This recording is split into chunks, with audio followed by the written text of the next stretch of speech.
Hello. This is Jonathan, and you're listening to the Johnny Talks podcast, the place where we help you achieve your financial goals.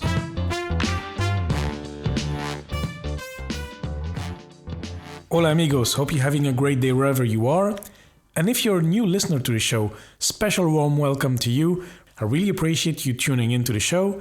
And if you're a returning listener, welcome back. I appreciate it even more. In today's episode, we will speak to my friend Sandy from the YouTube channel Mavu TV Personal Finance and Lifestyle. Sandy is a fellow Belgian who is working on reaching financial independence and moved to another country to live her dream life. She will share her plan with us and how she has adapted the American way of reaching financial independence, or the simple path to wealth, to her personal situation in Belgium. Although she's at the start of her journey, Sandy has already her ducks in a row when it comes to personal finance, and she will deliver some excellent tips for you who want to make changes to your financial situation. This episode is for you if you always hear about financial independence from US bloggers or influencers, but wonder if you can reach it in your country as well. And spoiler alert, yes, you can. Okay, I know it sounded a bit American, but you get the picture, right? Anyway, without further ado, let's hear the interview. Hello, Sandy. How are you doing today? Awesome. Thanks. And you? Yes, I'm doing fine. Great to have you on. We've been talking for quite some time now. Indeed. And then you are from, what is good with you is that you're from Belgium. You're my second guest of Belgium. So it's great that we have people in Belgium also looking at reaching financial independence and talking about money. Because you do it in English. You run your own YouTube channel, and you do it in English, which covers both languages, actually 3 official languages of Belgium, but it's mostly French and Dutch. So then by watching it in English, it makes it easier for everybody to view it. And then, Sandy, I've talked already a lot. Maybe you can give a brief introduction of yourself. What you're doing, what's your YouTube channel about? Yeah, this kind of things, just very briefly. Yeah, so I have this YouTube channel called Mavu TV. And on this YouTube channel, I document our road to financial independence from Belgium to Poland with my Polish husband and our dog, Coffee. So that's what I do mainly. Okay, excellent. And we are looking at reaching financial independence. And maybe for some listeners, they are not familiar with this word. I was not neither, if you asked me 5 or 6 years ago. So what is financial independence? For me, financial independence is to create opportunities in the future, which would make me work optional. So for me, that means that I wouldn't have to go into work or go to work in general full time, because my ultimate goal would be to work part-time. And I know that it would be possible for most people actually to work part-time once you pass 50, but I would like to do it like around 40. So yeah, quite soon actually. Come on, not that soon. I know how old you are. Soon. I just turned 30. Yeah, exactly. So come on. Anyway, this financial independence, so it's to have sufficient financial resources to be able to make your own choices, your own options. So I really like this idea, Sandy, and it's something I'm working as well towards to. So I'm curious, and maybe the listeners want to achieve that as well, to retire before 65. Maybe that sounds foreign for the first time you hear it. So how much money does one actually need to get? In general, the rule would say that you would need 25 times your yearly expenses. But for us, we are planning to move to Poland, actually, once we would retire early. And the cost of living in Poland is lower than in Belgium. And that's something which we would call geo arbitrage. So stretching our euros to the max. And this would give us the advantage, actually, to have to save less today to be able to spend it in the future. So for us, we were looking at 12 and a half, 15 times our yearly expenses of today. Okay, I see. I understand. So for example, to put it in perspective, maybe someone has expenses. I mean, I'm making a number up, but just it will make it simple, of let's say 2,000 euros per month. That is then 24,000 euros per year. And then you need to multiply that by 25. Is that correct? By 25, indeed. Yeah. Yeah. And for you in your case, so 24 by 25, that is, I don't know, something like 600,000 or something. I'm not doing the math with you because actually I cannot do that. Okay, actually, I think I'm correct. But then in your case, it would be then multiplied by 15. So then, okay, then there I'm lost as well with the math. But it's less than 600,000 euros. So then that would be enough for you, for example, consider you have 2,000 euros expenses every month to be able to reach this financial independence. Okay, well, that sounds like a plan, I would say. Yeah, we're actually looking into buying land this summer in Poland because we would like to build a house in the future. So at the moment, we're looking at different types of locations, actually, which we would consider, because at the moment, it's not possible to go and look at the land. So every time we have had the opportunity, when we went to Poland to look at different areas, we did that because we really want to purchase the land as quickly as possible already to get started. Yeah. But is the price difference that lower from the cost of living in Belgium and Poland? I mean, I went to Poland on holidays a few times.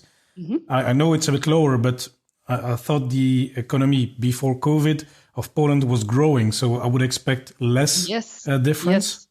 The cost of living is actually increasing every year, and also the average salary is also increasing. So in general, it's true. The cost of living is going up in Poland, and also the minimum wages are going up. So that's actually a good sign of the Polish economy. But the difference between Poland and Belgium is still there. It's still a big enough difference to make the wages which you're earning in Belgium and which you're saving and investing here to really make an impact there.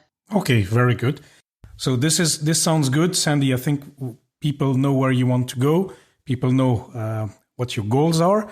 But I think what the listeners want to hear is how you will concretely Where's the money? Yeah, where's the money for those 15 years of expenses, and for the people who will not move to Poland or to a lower cost of living area? How do you save for 25 years of expenses? I mean, that sounds like huge. It is actually, but we are both working 9-to-5 jobs. We don't have children at the moment, so that also is actually important because having children is an extra cost, and if you don't have this cost, it makes a difference in your budget. And at the moment, also here in Belgium, we purchased our house. So we bought a house which has a very low mortgage and a very low interest rate. Our interest rate at the moment is, I think, 0.92%. Oh, wow. So this is a very interesting rate. My husband also previously already had an apartment in Poland, which he's currently renting out. So there's also rental income coming through. And this mortgage on the property is also paid off. And currently we did have some issues with the pandemic situation and the renters which were renting the property. And we had a lot of rotation in renters in the last 12 months. So now we're looking into working together with the realtor to take over the paperwork, to do everything with the renters themselves. And then we would have to pay a fee of like 10%, I think, on the monthly income of this rental property, but the money which is generating is still good. So yeah, we have our income from the 9-to-5s, we have the rental income, we have our house here, which has a very good mortgage, which has a very good interest rate. And then when we're going to move to Poland, we're probably going to rent out this property or we're going to sell it. So that will also generate some extra funds. And our salaries from the 9-to-5, at the moment, actually, we're only spending my salary. So we're living off of my salary and we're saving and investing his. So that's over 50%. And that's really makes the difference because our mortgage here, and that's the really important part, I think. And that's really something which I try to tell all my friends. If you're not really obsessed with like houses and interior and you're really looking at location, practicality of the space. And if you're also kind of minimalist, or maybe minimalist is too extreme, but if you are not really focused on the material, you can really look at a house for what it is, a house. And it should be practical. It shouldn't cost you too much. And also, if you don't like to clean too much, like I don't like to clean, then you will not buy a big standalone house with a big yard, which you would have to spend a lot of time in the yard, except if, of course, spending time in the yard is really valuable for you.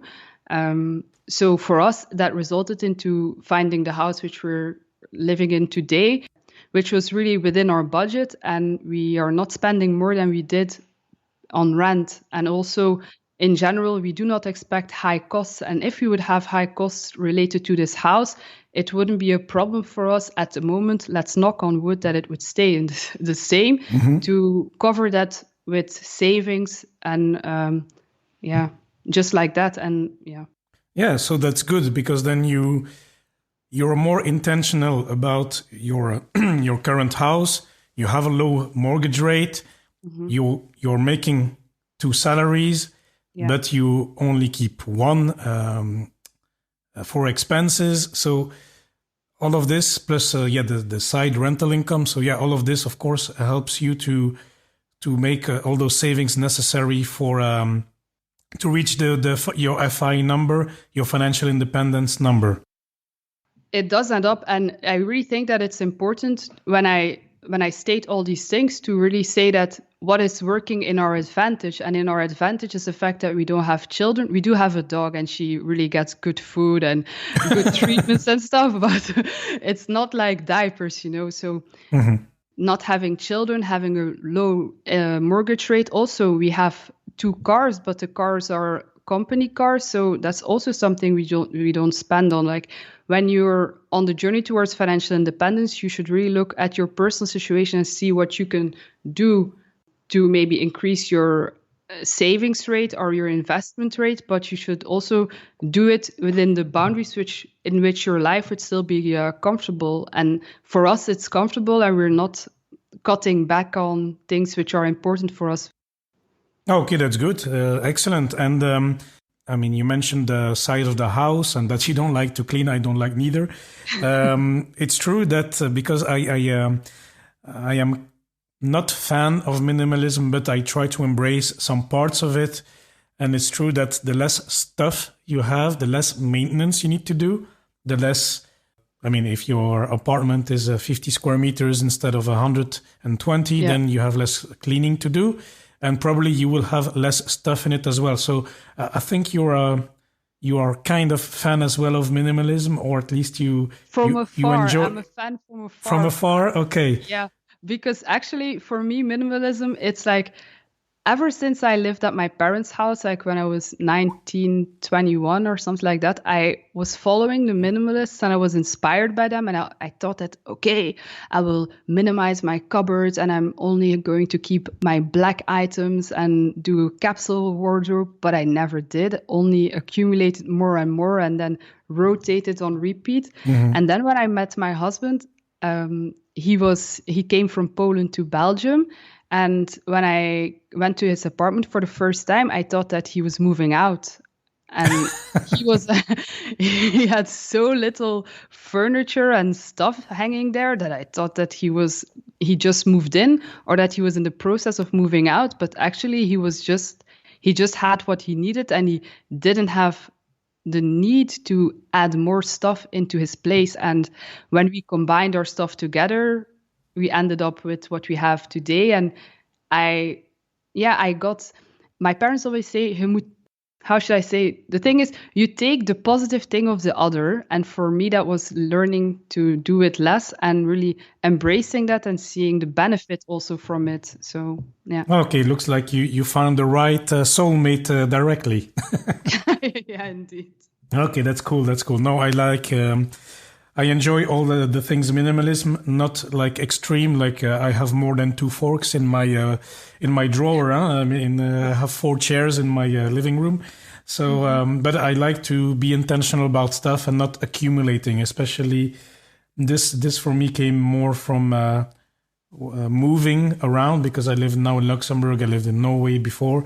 So by moving around, I started to think, okay, let's throw stuff away or give away it, because otherwise, you accumulate stuff and it carries around. And indeed, to go back to your story, of course, because you're the hero today, but the apartment, then on the housing, you don't need such a big house. And then it becomes less important to you to have a bigger house, or, okay, you have a company car, which is quite common in Belgium. But then maybe if you had to pay for it, maybe you would be as well more intentional, I would assume, unless you're a sports car enthusiast. No, and also with the company car, but that's maybe that's a subject maybe for another time. But the company car, my husband has a real company car, and I have a company car which is like a part of my 13th salary. So it means that I gave up my 13th salary to get the car, because you can choose at my employer, you can choose between a company car, extra holidays, pension savings, electrical bikes, and many other options, which I cannot think about now. And I chose, for example, for this company car, and I also have to add a little bit of my net salary for it. But as you all know, we've been stuck at home for the longest time. So this car hasn't been driving, and we get 1,200 liters per year. And last year I only driven for 480. So it's been a waste. So if I would have to choose again, I wouldn't do it. Yeah. Yes, but you could not predict, and okay. No, but also we have 2 cars, and it's really not necessary. Okay. Yeah. Okay. Yeah. and then with the savings that you make and the income, the extra income you're making, is that then enough to just put it in a savings account and then let it stay there, and then that's it? You just do that for 15 years and that's it? Or do you do something with that money? Do you invest it? Yeah, we do invest it. And that was actually the most difficult thing actually to get started, both for me and my husband, because my husband and we didn't start at the same time.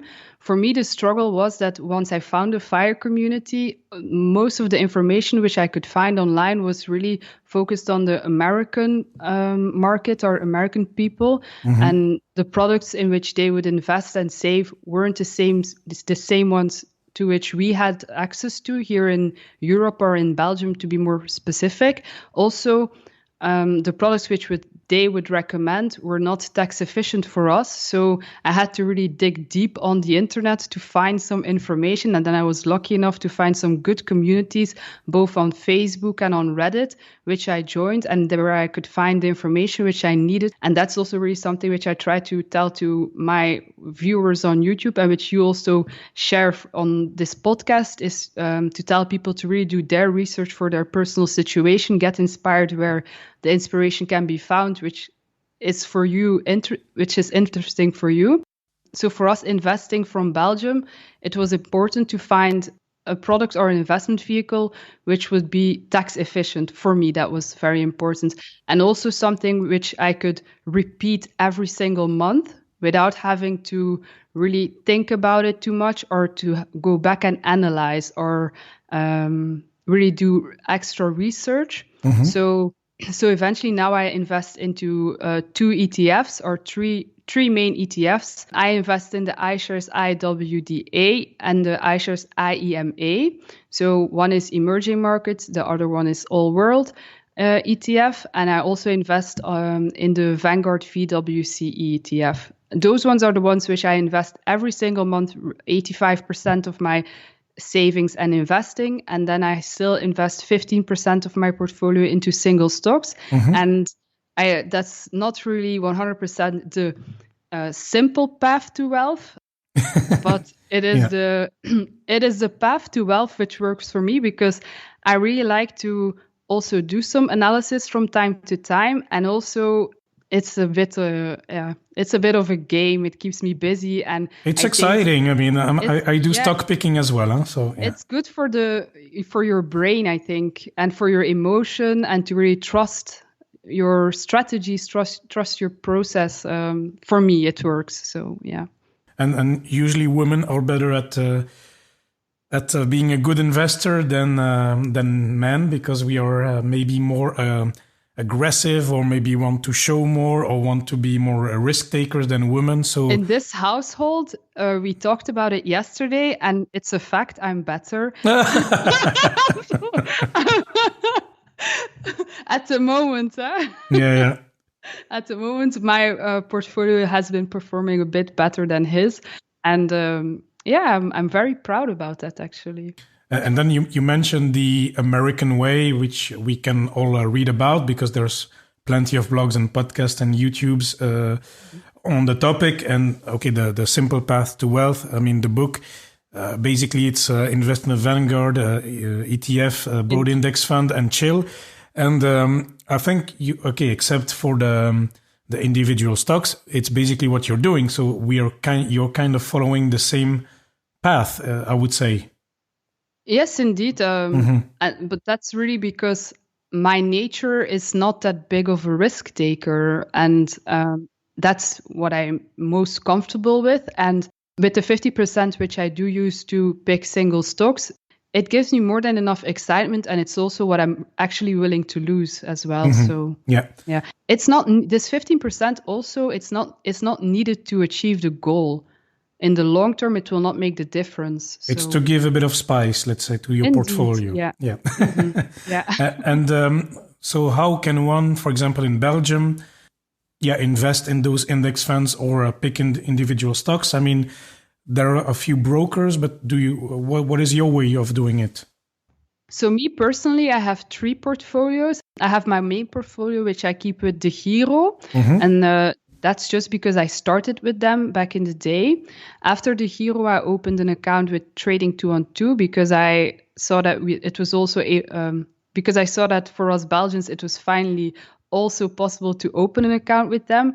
And I really like their platform because on there you can buy fractional shares. And for me, that was really interesting because, as I said, I only invest 15% into single stocks. And if you would like to buy, for example, Alibaba or a Tesla or something like that, it's too much to buy just one share. So then I can buy 50 euros into that, for example. Yeah.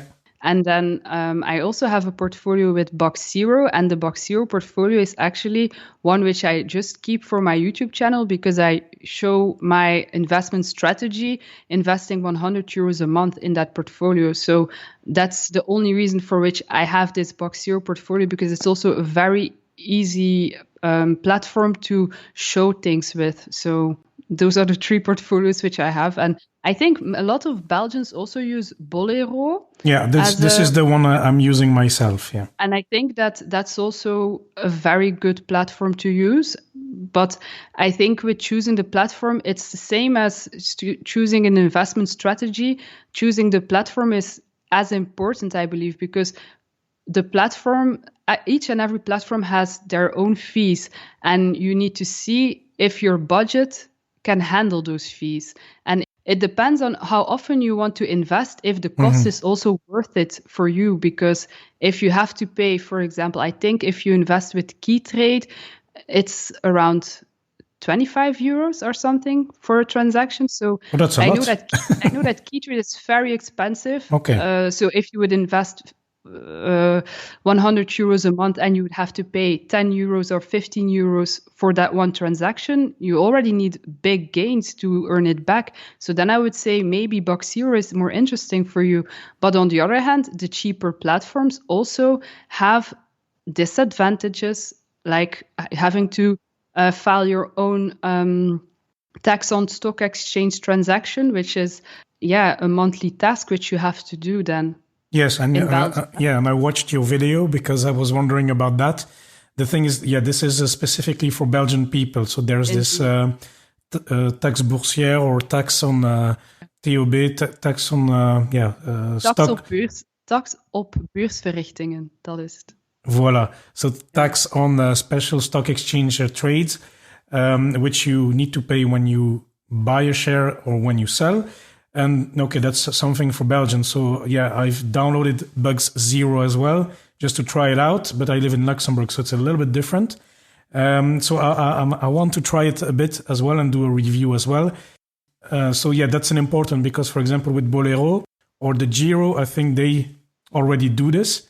Yes, indeed. So you don't have to do it yourself, which is easier. And then with Bug Zero, maybe you don't pay so much fees when you buy a share, but yeah, then you have this hassle. So it's a learning curve as well. Indeed, but I think that once you start investing, you need to take responsibility. You need to be able to. It's actually what I would like to say is that many of these platforms like Box Zero are trading 2-on-2, and I think the our UK friends have more platforms even which they can use. They're almost like gamifying. They're almost gamifying investing, but it's not a game. You need to do your due diligence. You need to do your own research, and you also need to take. It doesn't end with doing the transaction. You need to pay your taxes. You need to do the necessary paperwork because it's a yeah, exactly. I mean, it's a serious matter in the end still. I mean, it's you need to do your research on the company. So yeah, it's true that it's serious matters. It's important because the app may look user friendly and it's easy, it's fast, it's almost like Tinder or Facebook or Instagram, then I buy a share of this or that. But in the end, it remains a company. So it remains a business that makes money or that loses money. So it's important to still do your due diligence. And then secondly, you as well are responsible for your taxes, as you mentioned. So you need to pay attention to these things. So it's not just, hey, I'm trading, I don't know, I gained 20%. I'm going to sell and I'm going to buy some other stock that is undervalued. It's because I saw a tweet of Elon Musk. But it's not like that. It's you can do that. But in the end, you need to be more responsible, even though if the interface is or the app is kind of gamified a bit like Robinhood, etc., which are more known. So yeah, indeed, very good point, Sandy. I appreciate that. And so yeah, this is how then you plan to do your road to financial independence. Do you have is your YouTube as well part of this whole journey? Is that part of that, or is it just for fun, or what are you trying to achieve with your YouTube channel? So at the moment, I'm really going with the flow with the YouTube channel because it's really a big challenge for me to be consistent on the platform, because if you want to see results from it, you really have to be consistent and also produce content which is in demand at the moment and which the viewers want to see or the subscribers want to see. But the thing which I love really the most about YouTube is the community, really talking to people and subscribers who then also reach out to me afterwards through Instagram and really making connections with people, like how we talk from time to time. I really enjoy it. And now I'm not really focused on monetizing the channel, but I think that for sure it would be possible to do that in the next 12 months to monetize it through Google. But yeah, I'm just seeing where it takes me.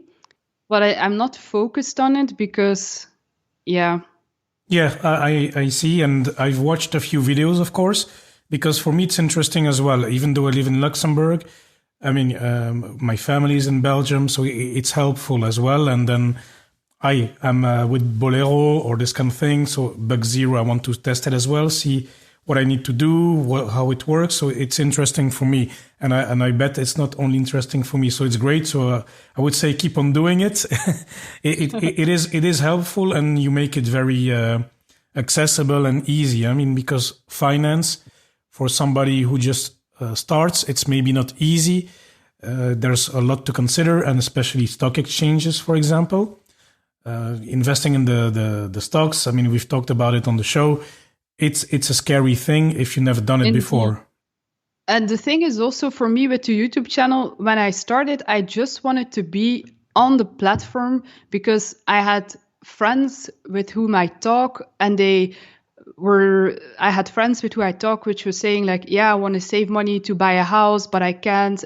It's too expensive. I want to invest money, but investing is too complicated. And I wasn't really also open towards my friends to tell them like, hey, I know how to do it, and maybe you should do this and that. It's often still a big taboo. And I also found that I was struggling opening up towards other people to help them or to guide them to find the information by themselves.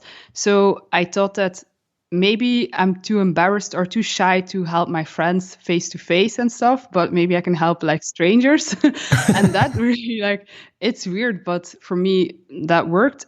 So also what was important for me, what triggered me as well was like over the summer, the world was going crazy.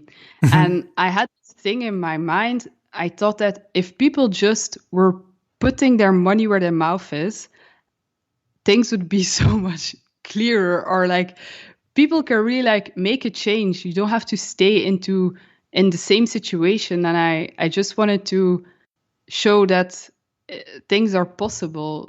Yeah, but it's true. I mean, it's by taking action, by making small changes, people can make the shifts where they want to go. Maybe they will not reach it, but at least they can work towards that change. And at least maybe with small changes, it can help to lead them where they want to be, where their mouth is, as you say. Voice. Yeah, to be an encouraging voice and to really also guide the way towards other directions. I sometimes say in my videos that Google is your friend. Don't be scared to ask or to call a help desk and stuff. Like, yeah.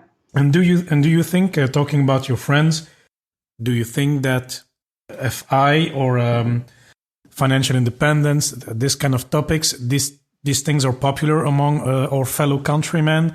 Is it possible even to, because you are in a good situation? I mean, you said, I don't have kids. I already have the company cars, the rental income from your husband's house.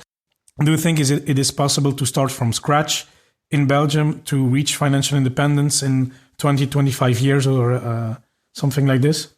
It is possible, but when you are working towards it or when you start, you also need to see, or you need to acknowledge the advantages or the benefits which you have. Because if you start out with zero debt, for example, me, when I studied here in Belgium, our subscription or the fee to go to university back in the day, because I'm old, it was less than 500 euros for a whole academic year. So 3 years of study was 1,500 euros, and then maybe the books extra, let's say it's 2,000 or 2,500 for the 3 years in total. Yeah. Not studying in a far away city, because far away in Belgium is 50 kilometers.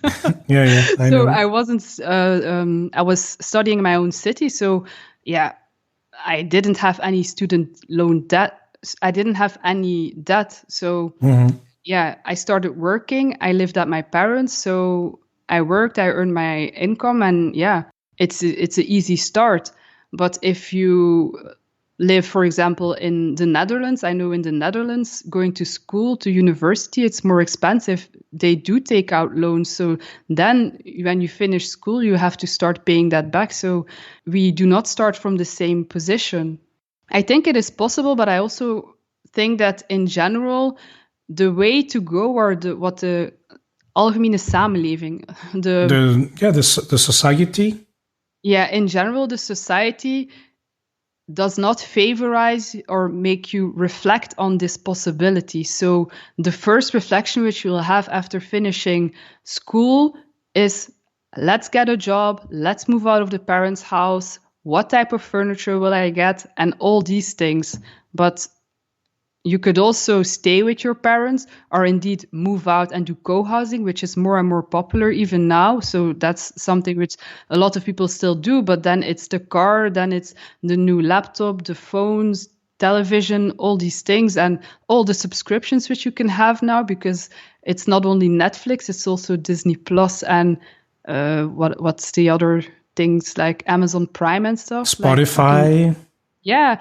And we're all guilty, yeah. We also have Disney Plus, Spotify, Netflix, Scarlet, many things we have. But on the other hand, we do share with multiple people, but still, all these things, they add up. So if you want to save money, go for financial independence, you really need to, one, be aware, know that it's possible, and take action, make steps towards that direction.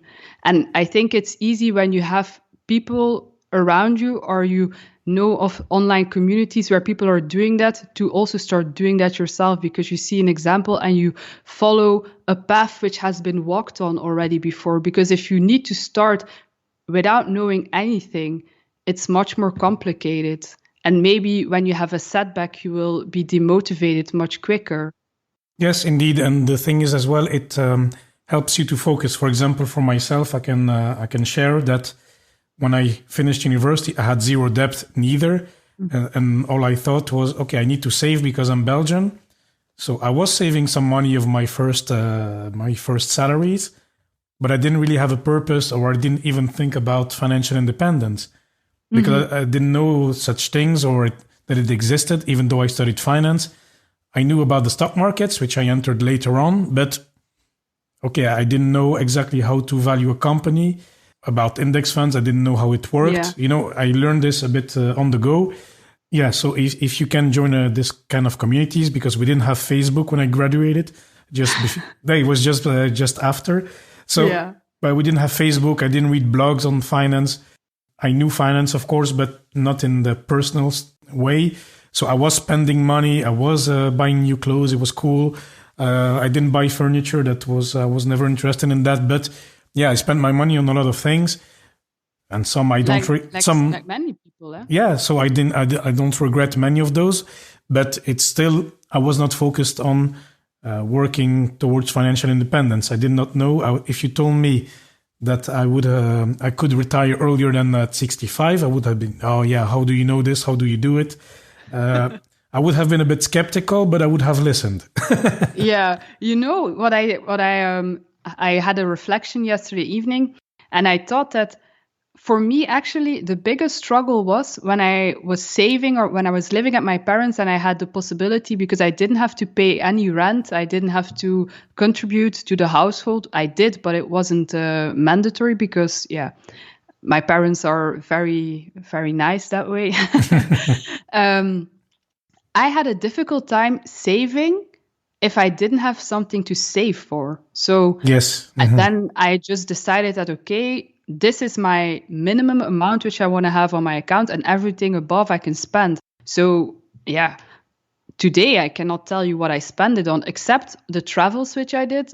Those things I still remember, and I don't regret it. But the amount of money which I spent and the travels which I've done, it's not in balance, obviously, but still, it does make me realize that once you have a goal or you have something to work towards, it goes so much easier. Even if it doesn't have to be investing or saving for a down payment for a house, but even if you want to get a car or something, just saving for that car, 2-3 months you're saving for it, and then you get your secondhand car, cash. That's what I did back in the day. And that was like a big accomplishment, and I was happy when I did it, and then I could start over again. But now with the financial independence mindset, it's a such longer timeline. It's a marathon. But yeah, but I don't get bored of it. No, because it's exciting, and yeah, indeed. And then you're getting creative yourself. You get your budget under control. I don't like the word budget, but okay, your expenses under control. Let's say you're more focused, and then you start this YouTube channel as well, so which can help a lot of people, and then who knows? Then you will start to monetize it in a way or another. So you will get creative and maybe be more flexible. And in the end, you mentioned it at the beginning of the episode. So you said, I want to be able to have work optional. So what would you like to do then if money was no object, Sandy? I think I would like to. No, it's not. I think what I want is. So actually, what I would want is to have the house in Poland, and next to the house, I want to have a big piece of land on which I could have 2 cows or more, and just have cows, because my husband's uncle has a farm and he has cows, and the cows are, I want to have some type of farm life.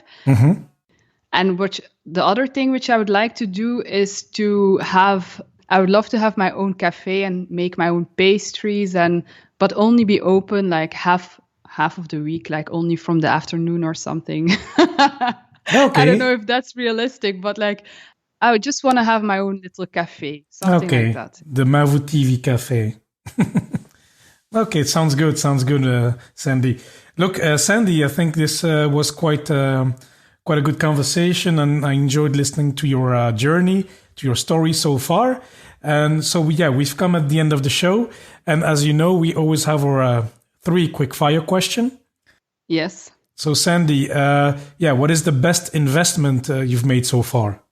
So the best investment for me has been starting CrossFit in 2017, 2018, because that was very good for my health overall, because I already was doing an office job by then and fresh out of college, and then first office job. So you can imagine what happened. So I started CrossFit, which was good for my health. And that's also where I met my husband. So that was the best investment ever.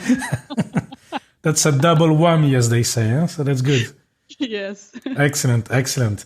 And then the next question, what is a book you can recommend to anyone? It does not need to be a financial book.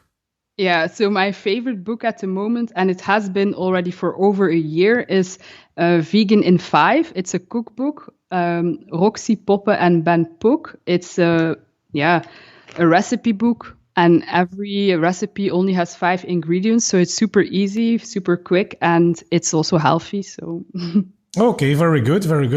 And then you can save money by cooking at home as well. So, indeed. Sandy, you're really killing it on the double whammies. And then the last question of today: what is the best purchase you've made for under €100?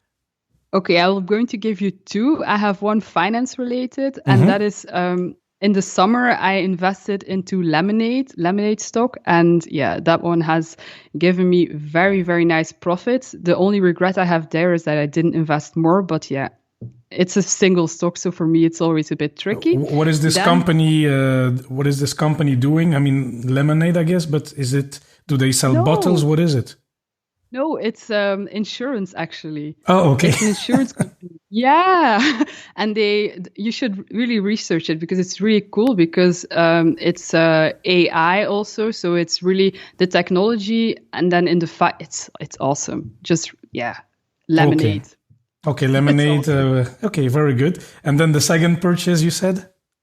Loungewear for work from home, because also when you work from home for so long as we've all been doing here in Belgium, who can work from home has been working from home very long, and it's nice to also spend money on yourself, even if nobody sees you. So and be comfortable and indeed. Yeah, it's really important to take care of yourself now that we're all working from home and you don't see a lot of people, but just for yourself, take care of yourself and look cute, look in the mirror, say some affirmations. Okay, very good. So Sandy, where can the listeners find you? So we talked about your YouTube channel, so that's Mavu TV, the YouTube channel. And where else are you? I'm also on Instagram, Twitter, and TikTok, and all under the same handle, Mavu TV. Okay, very good. I'll link it all up in the show notes so the listeners can find you. So, Sandy, thanks again so much. It was a great conversation. Thank you. With pleasure, and I was really, really happy and grateful that you invited me. I hope that you enjoyed this episode and that you learned something from it. I thought it was great fun to have Sandy. I thought it was a quite interesting conversation.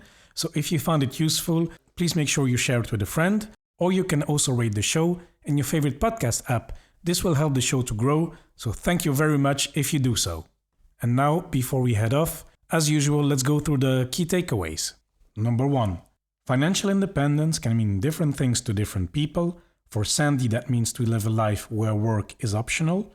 What is it for you? Number 2, on reaching FI or financial independence. Here are a few tips. Save 25 times your yearly expenses, or less if you plan to move to a cheaper area, for example. That is called geo-arbitrage. Another one, make big moves with your money. Increase your streams of income, for example with rental properties, as Sandy's husband is doing. Increase your savings rate. Could you, for example, save one salary if you're in a couple?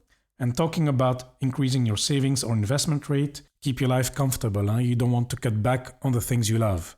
Next one, on your home, don't be obsessed with it. Don't be obsessed with interior decoration and all this stuff. Focus on the essentials. Look at the house for what it is. This could reduce your cost significantly. Another one is, yes, sure, be inspired by US blogs, YouTube channels, etc. But do the research for the accounts, the specific tax regulation, etc. that work for you in your country. The simple path to wealth, as Sandy showed us, can be replicated as well, but it will need some adjustments.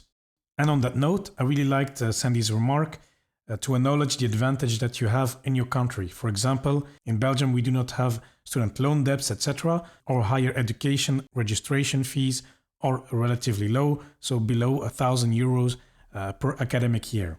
So this as well can help you on your way to financial independence. And then last tip on reaching financial independence. The society does not make you reflect on the possibility of financial independence. You start your career by thinking about spending. This is what happened to me as well. So yeah, joining online communities can also help you to talk to other people, interact, get tips, etc. in your country, in your community. So for the next big topic, we have choosing the right broker platform, which is important because you will need to look at the fees and the frequency of your contribution, see if that is the right platform for you, for your investment profile. And then as well as we discussed, be careful with gamified apps. These are great and they're cheap, but then you still need to do your research on the businesses and then be responsible about your taxes. And especially if you live in Belgium, you will need to declare your own tax on stock exchange transactions. But for example, Bucks Zero is really helpful with that. They send you a monthly report with all the instructions. Number 4, have a savings goal with your money. It could be for a car or a holiday. It does not matter, but the point is that otherwise you will spend money on meaningless things. Once you have a savings goal, it will be easier to achieve it. And financial independence, for example, is a longer term goal, but you don't get bored of it. Or at least Sandy's not getting bored of it. And the last key takeaway for today, which is kind of Sandy's mini rant that helped her start her YouTube channel. Put your money where your mouth is. You too can change your situation. So that was it for today. Thank you so much for listening. It really means a lot to me. Make sure you subscribe in Apple Podcast. And of course, please do not hesitate to contact me. If you have any questions or feedback, send me an email, john@johnnytalks.com, or connect through social media at Johnny Talks on Facebook, Twitter, and Instagram. And amigos, once more, thanks so much for listening, and I'll speak to you next time.